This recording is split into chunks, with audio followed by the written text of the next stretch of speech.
Bob and Ron. Bob and Ron. It's Bob and Ron. I don't know Bob and Ron. Bob and Ron. Bob and Ron. Bob and Ron. Bob and Ron. Bob and Ron. Bob and Ron. I love Bob and Ron. Now here are Bob and Ron, the definition of high radio.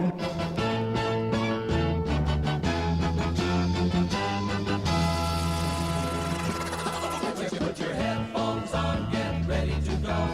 Prepare yourself for a stereo show. The whole world's mad for the modernized sound of the stereo disc and the tape with the earphones, bass on the left side, singing on the right side. La la la la la la la la la la la la la la. Well, let the great experiment begin! Welcome back, everybody, to another fine podcast of Bob and Ron's Record Club. That is Bob.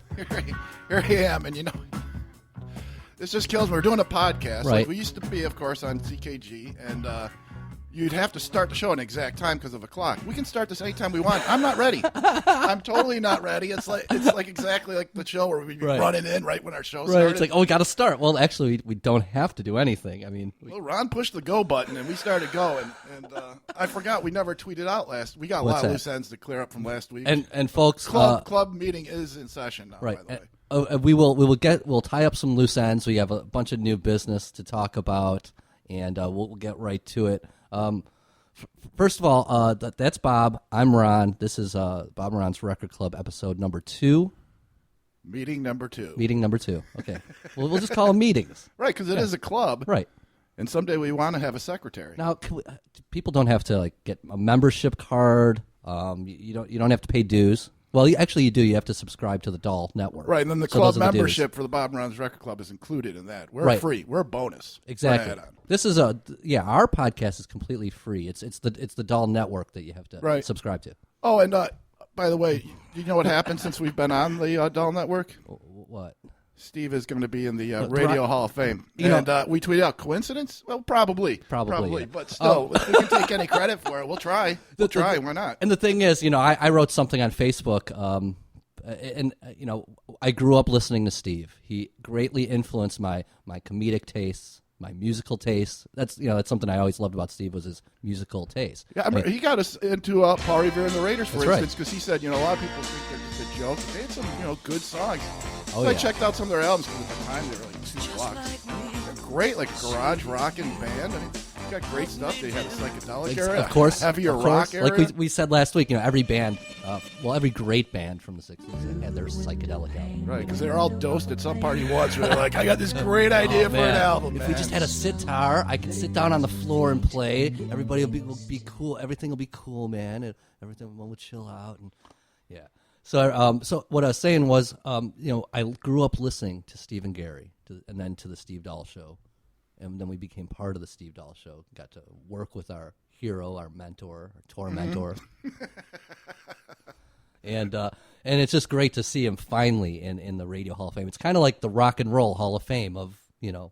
I think he's already in the Rock and Roll Hall of Fame for Disco Demolition. At least he's got a little display there, I believe. But yeah, it's unbelievably. It's not the Radio Hall of Fame. Right. It's a joke. Yeah, I know. It's what took so long? I think it was Steve's bad attitude. I think it was his bad at making fun of the Hall of Fame so much. I think they said, well, fine, mister, we're not going to put you in our Hall of Fame. Well, maybe somewhere out there there's a podcast Hall of Fame, and we'll start our bidding now, I figure, for us to get in there. I don't know if the show's any good. We've gotten some pretty good feedback online, and yeah, we're going to try to. Yeah, later we'll answer some of your questions. We on Twitter and we have Facebook. Twitter is now. Let's try to do this. This is one of the loose ends. We did it so bad last week. Come on. Okay, I'm just going to spell it out. Why didn't we? We never just spelled it out last time. So here it is. BOBNRONSLP CLUB.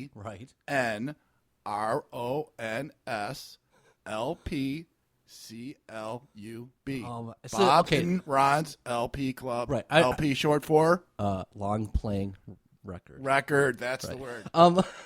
See, the thing is, when you spell something out like that, you're assuming that the listener speaks English, A, and B has a writing utensil. Hey, if they're fans of our show, if they heard it, we always said, always have a pen and paper out. Right. Because there's stuff you're going to want to look at later. Like, we're going to play little clips of songs because we can't play the whole song on podcast. Right. But you should be writing down the title, and now you got some good music to go find or pull it out of your own collection. Right. Even we get bored of our own collection once in a while, and you're reading, something like Mojo Magazine. They mentioned some old record, and you're like, I have that. I haven't listened to that in a while. You pull it out, and you see it in a new light by the article that you just read. And by the way, Mojo Magazine is the best music magazine. Absolutely. You're going to spend money on one, spend it on that one. Yeah, I mean, it used to be back in the day, there were tons of cool music magazines. Mm-hmm. Even Rolling Stone was really cool back in the day. Right until I got my subscription. Then it just went completely downhill. It started right there. As soon as I subscribed, also Madonna started being on every other cover. Right, but if you look at the old issues of Rolling Stone, they had everybody. The Grateful Dead were on the cover. I mean, came with a Roach clip. There's exclusive interviews with Jagger, Lennon. Legendary interviews. Yeah. Oh, I know, great legendary writers. Yep, right? Yep, it was amazing. But so nowadays, there's not many great, all the way 100% great music magazines. The one me and Bob have been really into since the 90s. Yeah, it's a magazine called Mojo. It's a UK. A little pricey. Yep. A little pricey because you got to pay that, because it's from the UK, as Rod said. Right. So it costs a little more. What is it now, like $10 now or something? Yeah, I think it is. I think someone just tweeted at us. Did they? Well, they don't know we're doing this now. Do they? So, wait, but if they're listening right now, they do know we're doing it now. That doesn't make any sense. This is the type of thing that hurts my brain. Okay, I hate this whole time travel. This is why I almost said no to the whole podcast thing. My brain can't handle it. I can't take it. Once again, thank God we're in beanbag chairs. So when our mind is blown, we don't fall off our chairs. You got it for safety reasons. When you got fragile eggshell minds like ours that can be blown at any second, Indians you need to sit scattered on Huns, highway bleeding. In a beanbag. It's just safer. It's for safety. Right. Yeah. The old hippies know what we're talking about, bean right? Beanbags are for safety, not just for comfort. The lower to the ground you are, the safer you are at all times. And speaking of, this is a bad transition, but speaking of old hippies, my uncle, last week I said I went out and got his records. Was he a hippie? Oh, yeah. But he was in the Air Force, though, too. Okay, cool. His record collection says, though, that he was down with some good music. Gotcha, yeah. You can't lie about who you are when you show your record collection. It's the window to the soul. Oh, yes, when you look at someone's record collection, that's who they are. Right. By their musical taste. At least that's how I... Well, of course, people, yeah. People right? like some people, intellectuals probably look at people's books. Right. We look at your records. Right. It's like if I want to get to know you, okay, let me see your record collection. Right. I don't know. I've never really thought about it till just now, but I think there's something really deep and profound there. Right.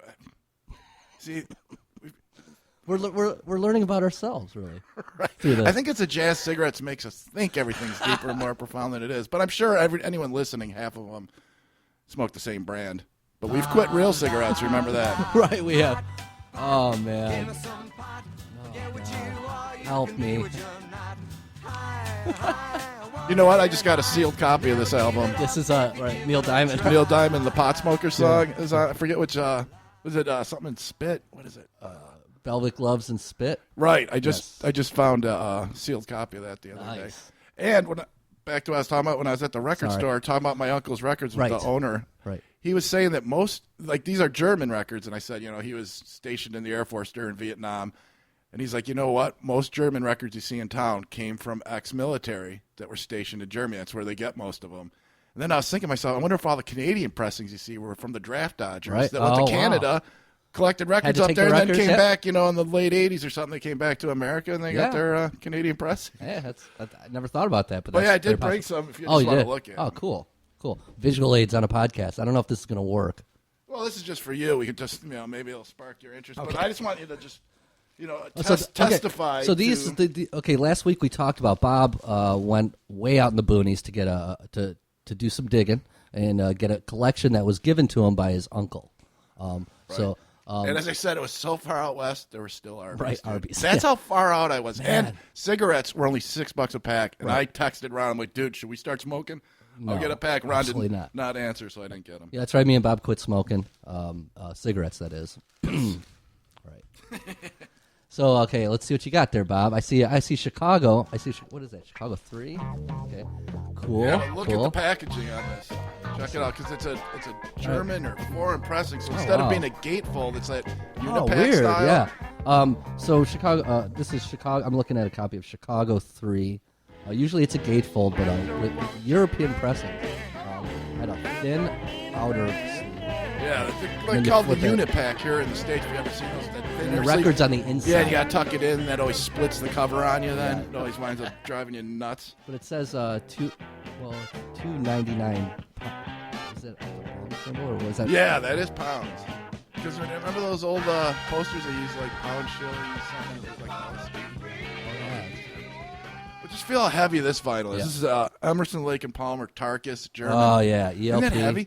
See, wow. When we take a break, maybe for next show, between the next shows, one of our assignments is going to be we're going to find some sort of device we can measure things in grams, right, and weigh our records. Because I would like to see what these pressings are. Right, and right. I don't know if I brought. I think, of see, course, I forgot. What Bob's Three Dog Night Naturally. Yep. Oh, and it's that's on a this great record. pink Probe label. It's on Probe over there in Germany. Okay. Dude, this thing has to be 180 gram vinyl. It Well, has to be. See, what Bob's talking about is when you get vinyl, especially there's a lot of new vinyl that has a certain weight. Like there's 180 gram vinyl, it's which like are the hot thing. which are the hot is the really thick, heavy vinyl. Original vinyl was not that thick. Yeah, some vinyl is super. Right. Like most vinyl is probably around 140 grams or something. But I swear these German pressings got to be about 170 or something. We're gonna weigh them, and we'll get back to that on the next show. Like we did do some measurements from last show. Remember we were wondering how many records are in a foot. That's right. So me and Bob were talking last week. You know, if you look at a record collection, and it's hard to judge how many records are there. And actually, we got some questions on our forum at doll.com. If you go to doll.com, there's a Bob and Ron forum. Post up any questions you have there. But someone asked how many records we have. And it's like, it's really hard to say. We've both been collecting for so many years. Yeah. I know. It is tough. I mean, if you just count every record I have, right, I gotta have at least 5,000. Right, and but a couple thousand of those are like like how to bowl, learn how to type, relaxation through or facial massage, relaxation. I mean, all these weird records I just bought. Because when we had the radio show, it was great to use all these weird drops and stuff. And I have, I don't know, between 2,000 and 3,000. I've probably got about 2,000 here in the apartment, another 1,000 in storage, or probably more than that. And that's the thing. I don't know. I lost count a long time ago. But we figured there's got to be a unit of measurement for the amount of records. Mm-hmm. So we busted out a tape the RPF, measure. record per foot. Exactly, record per foot. And we've found out that the magic number is... One of our magic numbers, 72. 72. We love this number. Right. 72 was probably the greatest year for music releases. It's amazing. It's ridiculous. Like, there was a time where we'd be putting together a show and it'd be like 8 songs in a row would be from 1972. And not on purpose. Right. No, we didn't plan it out. Just all these great records came out in 1972. Now, Homer Simpson says Rock achieved perfection in 1974 with Frankenstein, which it's hard to argue with. And I keep seeing in Mojo Magazine, which we talked about before, and other places, people always reference 71 as the best music year. And that's tough to beat too. Right. I'm telling you, that 67 to 72 in there is that's the magic. An that's unbelievable the magic fertile time of music. I don't think it's been that good since. I mean, between 67, 72. Oh, that will always be a classic era of music. Right. I mean, hundreds of years from now. So we finally figured out it's for 1 foot of records, it's approximately 72 records. Of course, that could go down or up depending on if there's double records in there. Yeah, this had a few. This was a mixture in our foot. We only did one sample, of course, but that's all it takes with us to make us total believers. You give us one example anywhere in the real world. It's the truth. I know it is. But and Ron, before we get away from it too, these are 2 records I found in my uncle's collection. Okay. Look at this one. Whoa. Mint, perfect copy, Easy Beats, Beats, Friday on my mind. But look at the record. I know, isn't that disappointing? Now, my uncle, this is interesting. This is like original. Is this original United Artists label? Yeah. Wow, that is just so with the cool. little 4-colored dots on top. I got like Traffic's debut on this same label. Oh, totally. United Artists. Someday we'll go through labels of United Artists one day because they're pretty complicated. But the Easy Beats, I mean, I've never even seen a Friday on my mind. Me either, never seen it. At the record store. And this cover is perfect. It's so cool, too. But, see, this collection had records from a different uncle, a cousin. It just kind of got it just got together combined. over the years. Yeah. And you can tell my uncle's records are all the ones where the opening of the inner sleeve is facing up so it seals out the Which is dust. the It's proper not, way. where it can't fall out by accident. Right. All the Right. other ones are, facing out. And there were all these great old original Stones and Beatles records. man. I mean, great records, Yeah. just Trash. trash looking. Once in a while, those will surprise you in play. I mean, I'll have Yep. to check them out, Yep. but I'm just not too hopeful. And Bob recently got a VPI record cleaning machine. Yeah, I can't fix that, though. Well, yeah, but you'd be surprised how clean some of these records that you think are gone and look terrible actually come back and sound amazing. Well, we've talked about the Kinks. If you get Kinks on their original label, that tri-colored reprise label, Yep. we've got records that look like they were thrown down a street and just have all that little cotton candy Yep. lines everywhere, and they play almost near mint. Right. That's the it's thicker. amazing. See, there was a time, vinyl was thicker. It was better quality vinyl right. too. Once like about 1973 with the oil embargo, they started like melting pen caps down Absolutely. to make vinyl. That is true. You got some crap vinyl in the 70s that pop up. That's why you want to try to find the original pressings. That is one of the reasons. I mean, because they were using much higher quality vinyl. They were doing just better pressing techniques. Right. That's why the German ones we were talking about before, why we're excited to see them, because they use better vinyl, Yep. better pressing techniques, better cutting techniques. Yep. I mean, I have some South American pressings and some Japanese pressings, and it seems every other country had better vinyl. Yeah, Holland, I found out, is supposed to be really good for records. I got a few pressed in Holland that are good, but I've been reading that people like seek those out. Like Japanese, those are great. Sometimes they're a little bright, but sometimes they're just great. I don't know, they're great. I like the German too, and the UK.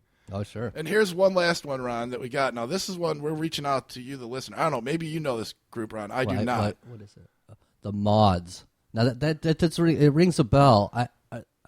They're from supposedly, like when I pulled it out, like I are they a Chicago band? Right. Yeah. I went to my uncle. I was like, the Mods. I've never seen this, and he's like, oh, they're a local band. Right. We they got signed by a major. yeah, this is on Mercury. Right. Okay. But I don't know. It's a little trash though, unfortunately. But Looks if anyone really cool, knows though. about the Mods out there, anyone saw them in town, any people listen to the podcast that have seen them or can tell us about the Mods, if they were good, what you thought of them. Let us know before I buy an expensive, good copy. Yeah. Right away, I look and I see, like many other Chicago bands, it says brass arranged by, so there's some horns. There's some horn stuff, some horn arrangements. Yeah, I mean, there's Seemed to be lot. a common thing in Chicago bands. Yeah. And then, We were of talking course, about Chicago. Chicago themselves took off with it. Absolutely. But yeah, there are a lot. Yeah, you're right. All these Chicago bands, they had, the Buckinghams, they had some horns. That's right. There's horns. Ides of March, they had some horns. Interesting. So we do have Is that the Chicago sound? Maybe. Big horn. Well, it's kind of rock. like garage rock crossed with horn. Yeah, because horns we also and- had Shadows at Night and Yep. Crying Shame. and that's why I say it's like garagey. But we had many types of rock. Yeah. I mean, when you read about the clubs that used to be around here, if anyone's got stories like that, post up on our Facebook. You used to go to these old clubs at like Arlington Heights. Was that the Kinetic Playground or was that downtown? No, Arlington Heights was. I don't know. There's something. Yeah, we're we too don't know. young to know. We Right. want to know though. Yes. Somehow this this knowledge is being lost, and And these are the stories that need to be passed down. The history of Chicago, the rock scene in Chicago, what the clubs were like, what they were called, who played where. I would love to have a big database of that information, which it's kind of hard to find.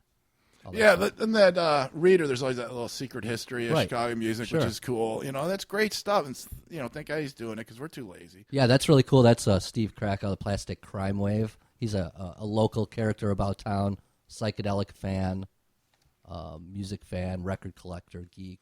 Yeah, and he finds. I mean, every week he finds another obscure Chicago. And he artist. does really cool illustrations. So that kind of reminds me of like the old school Chicago.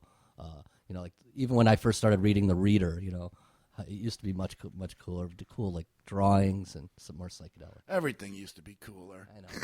We're just That's getting so we're just true. getting old. But I don't know. I remember when things. I were think cool, objectively man. things used to be cooler. Right? Yeah. Until everything went downhill in the 80s. This is where you switch over to our political podcast where we bash Reagan now for the next hour. And just every problem you can think of now, you can pinpoint it back in the 80s. Started. Homelessness, lack of, industrial job, blah, blah, blah. So I was saying we have a forum up at doll.com. Just go to doll.com, click on the forum tab. There's a Bob and Ron section in there. And it's pretty cool. I've made it a couple categories where you could ask vinyl questions or find out about our what I thought were acronyms like MYMBH, Mayor Mellow Never Be Harshed. To explain people stuff, we right, just, it's just stuff see that we it say, or right. BRC a glossary of Bob Bob and Ron's terms. Exactly. That they use at their T-pad. Right, exactly. T-pad, But a place where hippies meet to smoke pot. I was talk about informed records. that these aren't acronyms; they're actually initialisms. That's what they're called. Okay. Yeah. Are we kicking that person out of the club? We don't need a grammar police because they'll be all over our ass. Oh, man. We'll be in jail so quick. Grammar jail. Oh, yeah. Okay, so if you feel free to post up anything, concert stories, stories about old Chicago clubs. We would love to hear about that stuff because we weren't obviously there, so it'd be really cool. Somebody just asked us, "How old are you guys?" Should we keep that a mystery? Yeah, I mean, well, we're younger than most, older than many. Oh, I like that. We're younger than most, older than many.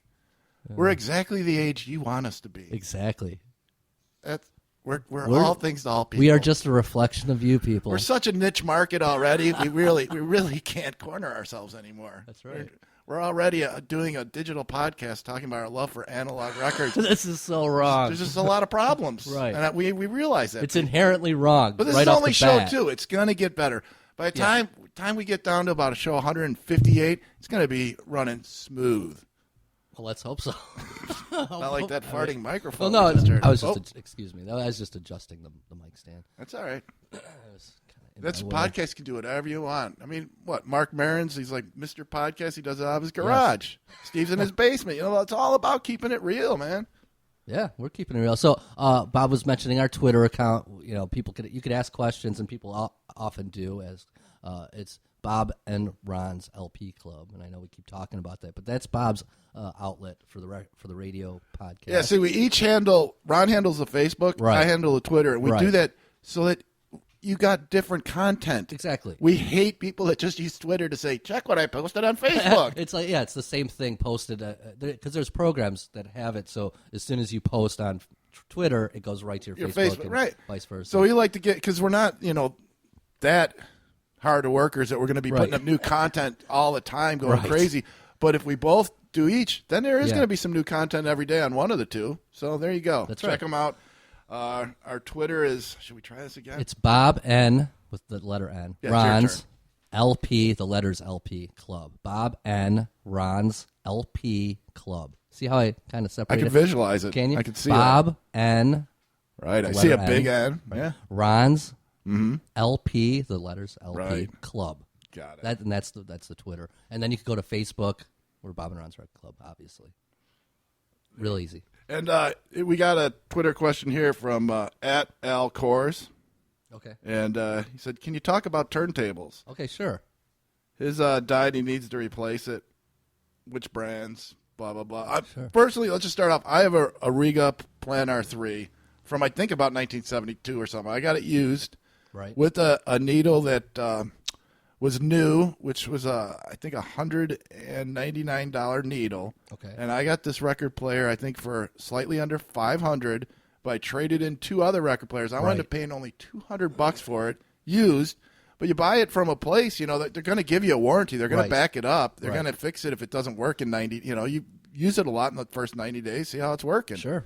And we could talk about, there's a couple places here in town in Chicago that we could recommend. And there's some places online that we could also recommend for their services. Garage sales, Salvation Armies, because you go there, you buy a turntable you like, and then you go bring it to a place like, Stereo Audio Exchange or 20th Century Video, or Decibel, whoever in town, whoever you like. And they'll fix it up for you for, usually under $200. And those 3 we just mentioned are probably the ones that we visit the most. 20th Century Audio. Yeah, I'm Decibel I'm always and worried Saturday about Audio Exchange. recommending any stereo stuff because I'm never quite happy. Or one place will make me happy for years, and all of a sudden something will happen. Then I'm like, wait, maybe they don't know what they're talking about, right? Because it's really confusing the words of stereos. But I'm telling you, you can get a really nice turntable, probably between $200 to $500 used at any one of these places, right? And if you want to spend about $500, $800, you're going to get something super sweet, and it's worth it. Because I had I think it was one of those Pacific Stereo house brands. It was a Project One, not the real expensive Project Ones people might know about, but this was like made in Japan in the 70s. it looked kind of nice. You know, it was wood. It looked nice. And it's probably, worth $100 or something. But the day I switched to the Riga, holy crap. Yeah, we can swear. Holy shit. Did this thing. I mean, I was like kicking myself for not upgrading my turntable earlier. It was a total mistake. I was getting nothing out of my records. I wasted the previous 20 years. All those records, I had to listen to them all again. Right. It's like listening. They're all new now. And now that I got the record cleaner, once again, now it's like every piece of my system's been upgraded. Now I want to hear every record clean. Exactly. Your turntable, your record player is the most important piece of equipment that you'll ever buy. And it's the one you should invest in the most. Mm-hmm. There's great speakers. You could spend tons of money on great speakers and cables and amps and preamps and all that other stuff. But it starts at the turntable. Starts right at the needle. And right, at the needle, actually. That's where the witchcraft begins. Right. I have, my turntable is an Acoustic Research ES1. It's a big wood block. Right, the plinth. But it's a big wood unit. Yes. A hunk of wood. It's a beautiful, and they're also works of art. They're beautiful to look at. How much did that cost you? Well, I got this at Saturday Auto Exchange many, many years ago for about $280, I think. But I got a Grado gold cartridge put in it, which cost. Do we have a record sound effect going on behind us? Yeah. Sweet. You like that? Right. Cool. I just want to make sure people know it's just a sound effect. We're not letting a record just play out and letting our needle get worn down. No, I just figured.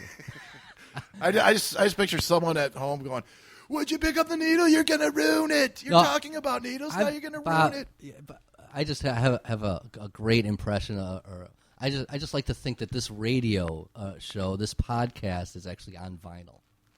Right. Well, it is. That's right. We put it on those big 16-inch records. We talked about that last week. How could I forget?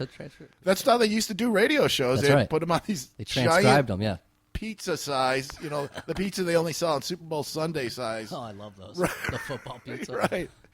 On a record, and then they'd put that, they'd send that to the radio stations. They'd play that as their radio show. So, someone also mentioned, I'm not sure whether it was on the Doll Forum or on the Facebook page, maybe we, the song snippets that we are playing, maybe we could put the full songs up there. I said, that's not a bad idea. Maybe we'll do that in the future. Oh, so not like a YouTube Yeah, put up a YouTube clip. See, but that's what the pen and paper's for. They got to do something. You write it down, you go find it yourself. Come on. Okay. All right. We can't do everything, can we? Well, that is a good idea, though. We probably should do that. Yeah, it's not a bad idea. So, give us your thoughts. This show is for you guys out there. If you have any other questions about turntables, amps, speakers, anything, we have limited knowledge, but we have good knowledge because we've been doing this for a long time. The key is stepping up the grade of turntable makes a huge difference. That's what I was always afraid of. I'm like, I just kept trying to find the best I could at Salvation Armies and garage sales, and I'd get them fixed up. But it cost me like, with the needle and getting fixed up like $150, and it's like for $100 more, I get a great turntable with the needle. And for a while there, I was just upgrading my turntables. Like instead of paying $150 for a new needle, I'd turn it in, get like $80 for it, buy a new rig that was a step up for only basically $100. That's also a way you can do it, but it's worth it. That's the key. That's why I was afraid to pull the trigger. I'm like, is it really worth it? Now I'm wondering what these, $20,000 needles and turntables sound like. They must be amazing. I can't even imagine. Oh, all silver wire speaker cord and stuff. Wire. Some of that stuff looks like modern art too. It's so cool. Oh, I know. It sounds as good as it looks. Let's get back to more Bob and Ron.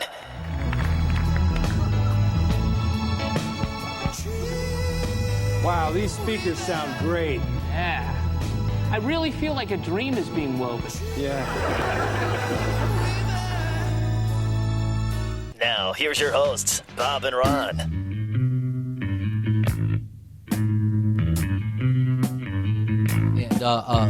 And you might hear dogs barking in the background, and we do both watch dogs.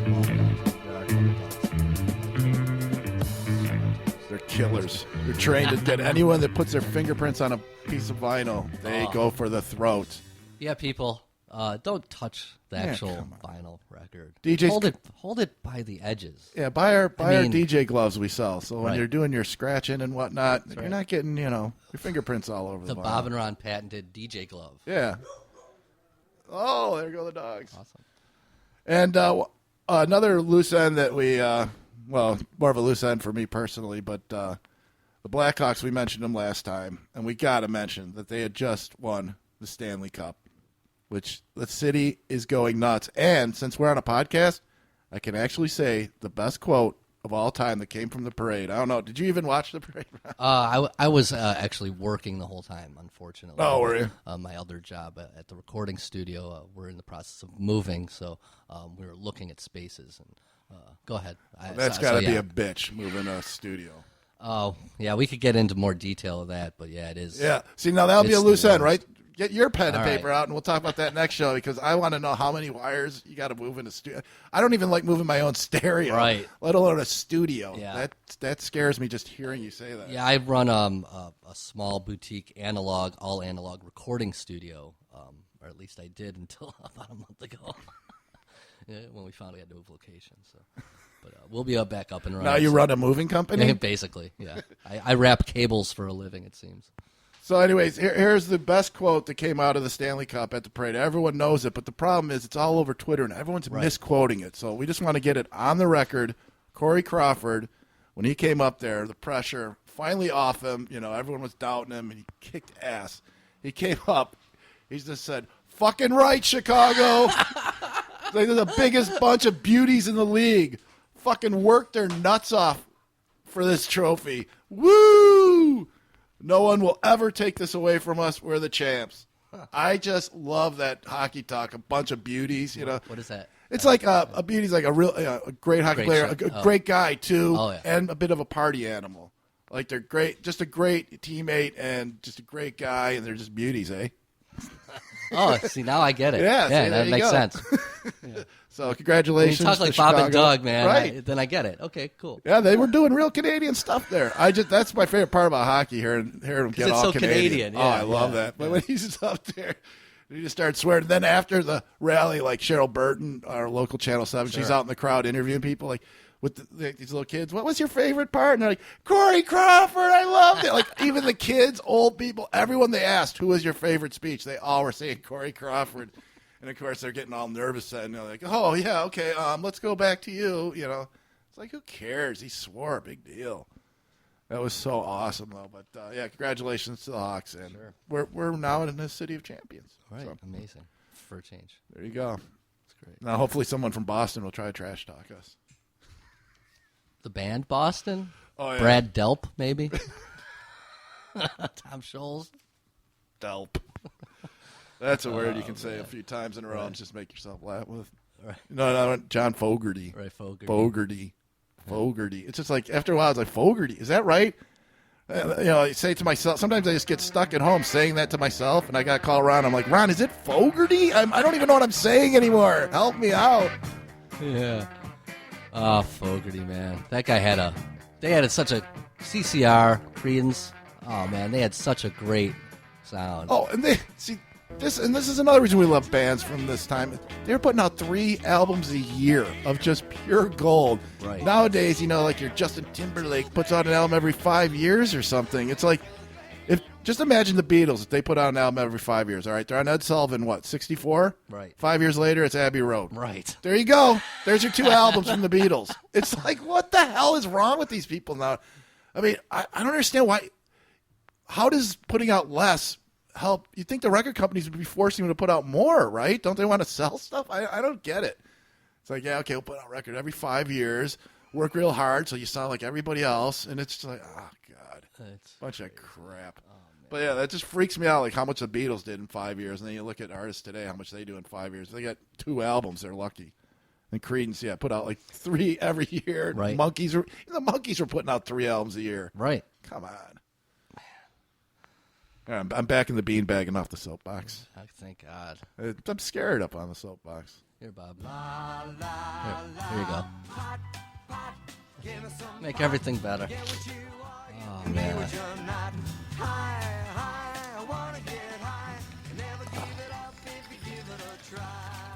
Oh, man.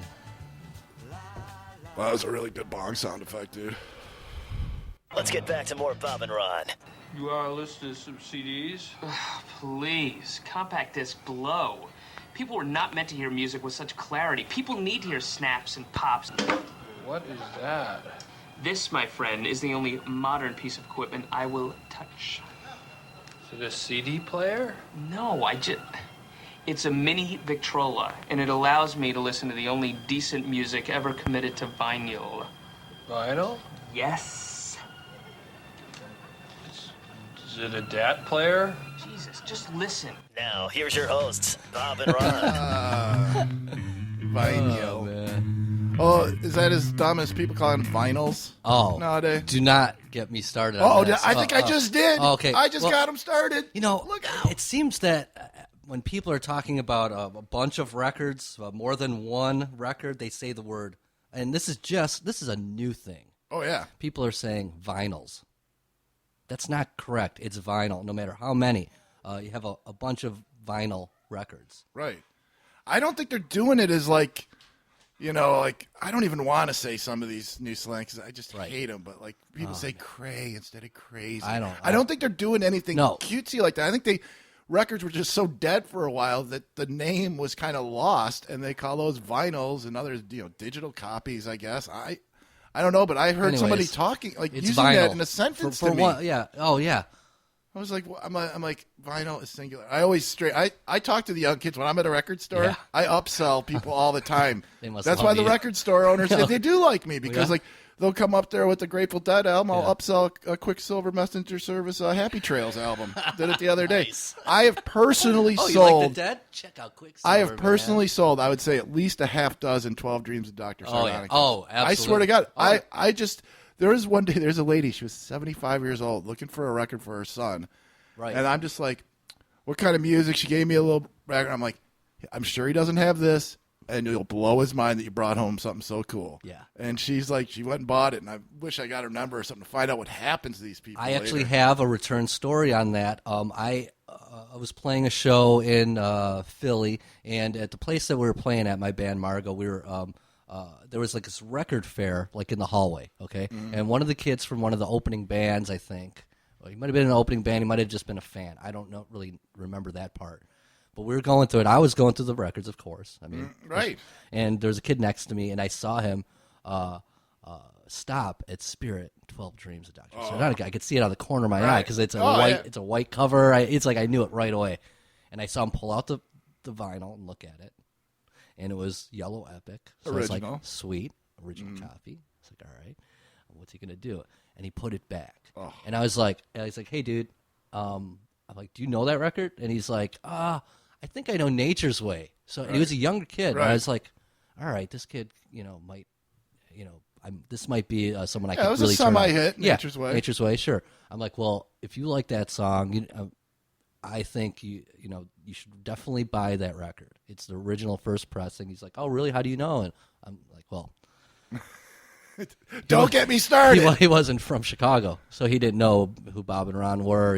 And then I think he recognized that I was the guitar player in this band, and he's like, yeah, I came to see you guys or whatever. And I was just like, well, dude, trust me. If you like our music, this is nothing like that. But on the other hand, the guitar player in this band is a huge influence on me. Oh, yeah. Randy California. I'm like, so if you like that, the kind of guitar playing that I did, you should listen to this guy. And I swear, I've kept in contact with this kid. Uh-huh. He's every once in a while, he'll thank me for recommending the 12 Dreams. He's like, oh, yeah, I remember that a long time ago. You recommended 12 Dreams. He's like, I loved it. Record changed my life. Now, has he gotten any more Spirit? I don't know. I should ask him. But see, now the first like 3 Spirit albums, those are on Ode Records, ODE, right? Original, right? But those are all great too. I mean, the family that plays together. Oh, yeah. That record is just about as good as 12 Dreams. So. Oh yeah. But 12 Dreams is just the one we always recommend. And I've even told people at the store, I'm like, listen, you buy this. If you don't like it, you bring it back here.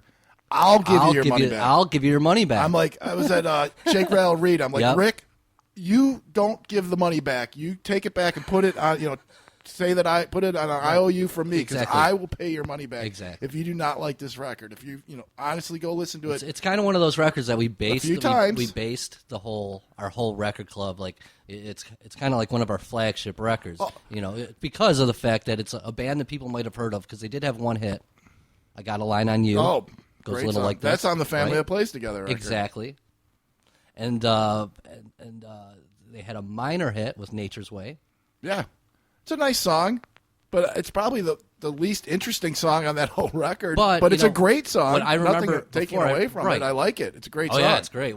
Before I knew Spirit, and I didn't know Nature's Way, I never knew who did that song. I thought it was a Badfinger. It's got a really interesting sound.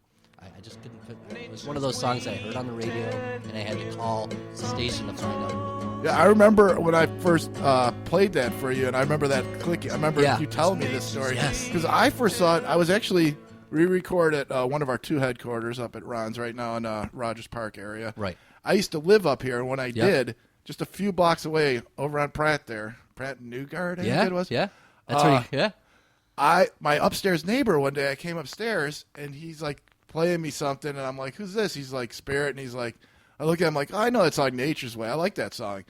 And he's like, you got to check this out. And he put on Mr. Skin for me. And I was like, are you fucking kidding me? That radio's never played this song, and I freaked out. And then, of course, as you learned last podcast, that's the song that we connected with Steve Dahl on. Right, and that's how we got of the whole our mixtape. show. He just looked at that song first, and that was the one that made me really like.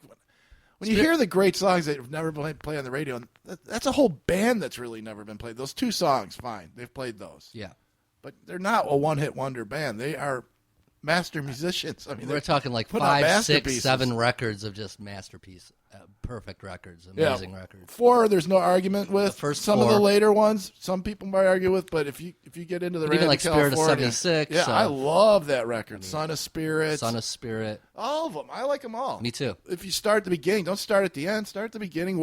That's what you always do. You get the record you like. Right. You start there, and then you get the record before and after. You keep working out until, and then even if they put out a bum record, you go to the next one. Maybe they make a comeback. Right, same thing happened with Sly and the Family Stone. It's like, we got, first couple, and you go further on in the catalog, and they still good, They're good all record, good. still good record. We get all the way to the end, and we're like, well, they're all good. They're all the good. The last one you may not need. Right. I forget which one it is. He does a cover of the Kinks. You really got me. I think Who didn't? It's from '83. Yeah. And I can't think of the title right now, but it's got a cheesy '80s looking cover. Once again, the '80s when everything just went to crap, man. Right. Cocaine just killed artists' creativity in the '80s or something. It just became all about getting some more money to buy more cocaine with or something instead of like putting out art. It was like, how can we get the record advance to be used to buy cocaine? I don't need any more of this, like hiring, violin players or backwards this or a great engineer or a good studio. Let's just go down to some shack in Colombia and record where we can buy cocaine with the money. But and that did that did happen to a lot of those records. It's a shame. It's a shame, man. It is. So many records were ruined by that drug. It's just not conducive to making good music, except for the case of Fleetwood Mac. Yeah, I mean, you can make good music Fleetwood on Mac anything made if you try hard enough. Fleetwood Mac and Steely Dan, both very cocaine based bands. I feel put out good music. Yeah, I have no idea. Put out amazing. Well, I know about Fleetwood Mac. I don't really know about the Steely Dan CD underground backstories. I mean, I know like half their lyrics are like coded words for heroin and all this stuff. Yeah. And now you were talking about Sly Stone. I mean, the records are really good up through the late '70s. What's that? Back on the Right Track. That's great. Right, but then there's some really cool songs. Ain't But the One Way. That's the one you don't need. Right, and then. But I like having complete collections. Right. I like having them all in case there's ever a time that I want to hear anything by an artist I like.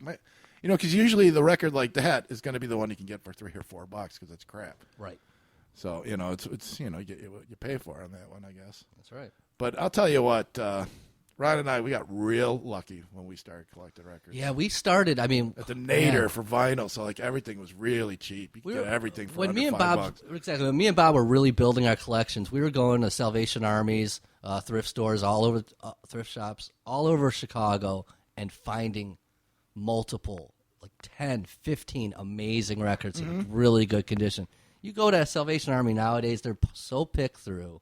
Yeah, they're hard to find good stuff. But every once in a while, like just a month or so ago, I found this Buck Owens album, Buck Owens and the Buckaroos, mint, totally mint.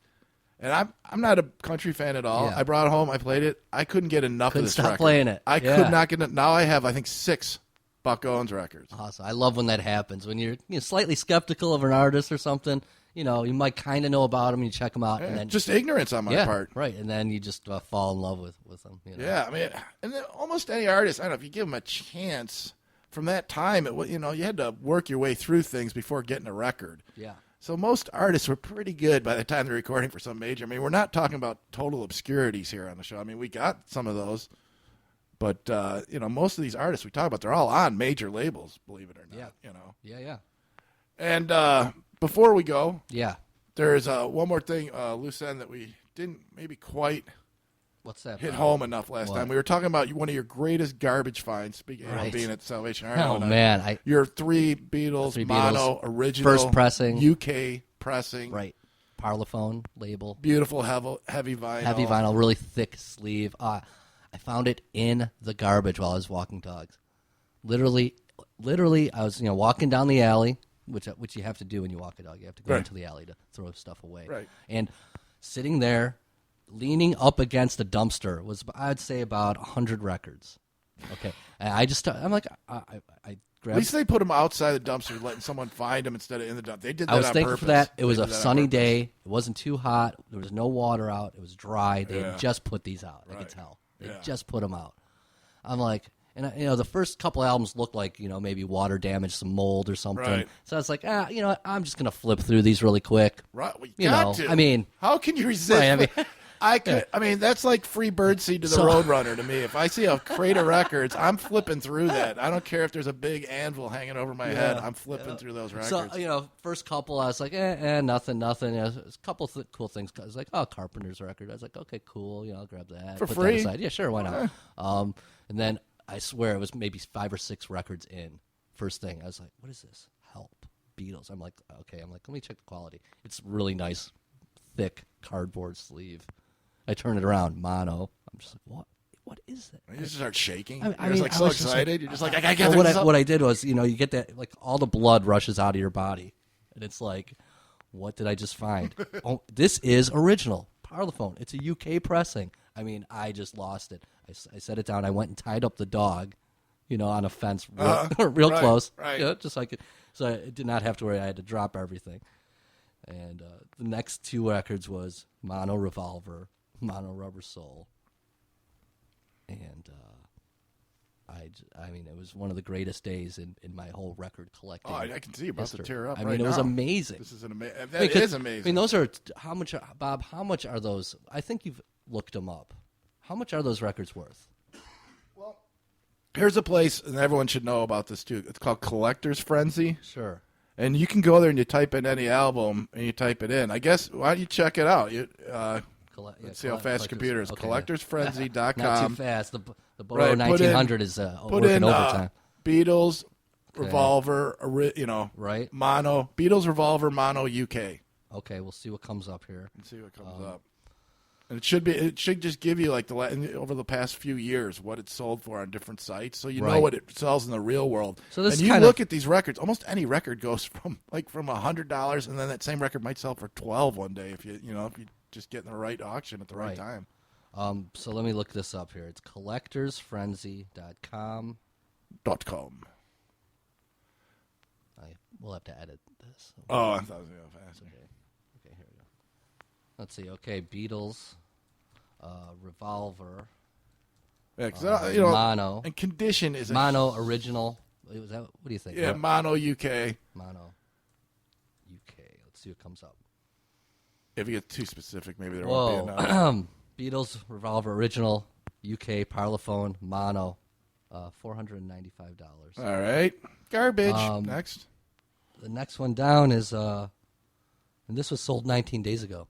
Okay, pretty right on today. $495. $495. There's another one that just went for $295. $295. Just very good. This other one was. Yeah, mint. yours is what? Excellent, probably. Probably not near mint. That's a tough grading to actually something be near mint. I'd say excellent. Plus, very good. Plus. Yes. It's really good. Yeah, and that's a great copy. What I'm saying that. Not to say, it's just a couple crackles. Now, I would have to go check mine because apparently in the first pressing UK mono, there's a side 2 matrix number Oh, see, now Matrix numbers, right. that's where you really get into And what that is, stuff. if you look at the trail off, which is the closest the dead wax in the label, closest to the label, so at the end of the side of the record where there's no music, if you hold it up to the light and kind of turn it a little bit, you'll see the trail off, the Matrix number, which is like the serial number of the record. Symbols. Pressing. Sometimes there's who pressed the record. There's sometimes hidden, like where it was pressed. Exactly. Secret messages. Secret Joe messages. Walsh would always Led write Zeppelin a message. wrote stuff. Yeah, Joe Walsh always wrote a little joke on both sides. Right, or something. totally. Yeah. And so I'd have to actually go check mine, and I will do that. And but still, we're talking big money, and right, all those go between, for around $200. It's between $200 and $400. And somebody just threw those out. But at least, like I said, they put them out where someone would get them. That's right. Now, did you find anything else in there? I mean, I find it hard to believe you had those three and the rest were Carpenters or something. It was, seriously, that's what it was. Those three were the only thing in there that were, one, UK pressings. And there was really nothing else in that whole pile of 100. I got a group of maybe 20 sound effects records, which is cool. Yeah, oh yeah. Those are cool. Right. So, those are great to have, right. because you don't have money to buy them. Some of those go for big money, too. Yeah. Sound effects and, I should look those up because if they were right with the Beatles records, so maybe they were UK. I don't really know. Yeah. But no, there really wasn't anything special other than those three Beatles. And the reason, another thing is, like, people might be saying, well, why would you want mono? Right. I'm telling you, the early Beatles records, they actually personally worked on the mix, on the monos, and the stereos. They were long gone. Right. Those weren't even always done at Abbey Road. They could have been done, other places. Yep. It's just, they didn't care about them. All they cared about was the mono. Stereo was seen as like a novelty in England until much later. It caught on in America much quicker. Absolutely. Mono mixes are different than stereo mixes. I thought I really didn't care for like early pre-pot Beatles too much until I heard the mono original vinyl pressings. And I was like, holy cow, I get it now. Yeah. This is incredible. The stereo mixes are just terrible. I mean, they're terrible. Well, because a lot of times what they would do is they would take the mono, a mono channel, they would put it through a processor and make this fake stereo. So they'd put a slight delay on it. So it had this like weird kind of like phased sound. Lost all the power. It really lost the power. Take our advice. Go out there and listen to some mono Beatles. Yeah, they're supposed to be reissued this year, I believe, on vinyl. Like last year, they did the stereo reissues, which personally I was a little upset with. A lot of them were really noisy. Yeah, you picked up a couple, right? They're dirty. Yeah, I picked up the Revolver, the White Album, and Abbey Road. I think got a couple as Christmas presents. They're kind of really noisy. I mean, but then I found out later, new vinyl is some of the dirtiest and noisiest out there. So once again, get a record cleaner. That is worth it. Oh yeah, they don't make them like they used to. I can't believe we're saying it, but it's true. Right. Before we go, here's a little test for your stereo. I figure we'll do this once it an worked. episode. It was right last week. So when I listened to it, everything was right. So and this is just kind of like a public service, I guess you could say. Yeah. It's a stereo stereo test. So you can see if your system is hooked up correctly. Side, right side. And also, this works for headphones too. Side, and for brushing your teeth. Left side, right side. Yeah, that is good. Yeah. Is that how you do it? Yeah. Really? You just go side to side? Well, when I'm doing it with her. Then afterwards, I go in the front. Then you go right front. Side. Gotcha. Oh, left man. side. This is what Ron listens to every night as he's going to sleep. It's very zen-like. It kind of grounds me. Side. I like it. Left So okay. That's right. That's the stereo test with Bob and Ron, and we'll end our show like we will every week with our good friend of the show, Mel Brooks. Oh yeah. Hello, this is Mel Brooks. I swear to God. And I met Bob and Ron on the street. I'm talking on the street near a subway here, and these guys really look haggard, and they look like they're hungry. So and they look also smart. Somewhere there's a gleam in their eyes. So listen to Bob and Ron if you get a chance. And even if you don't get a chance, tell Jews everywhere, Bob and Ron are on the air, and they're hip, and they're bright, and they're hungry. So keep in touch. Bye.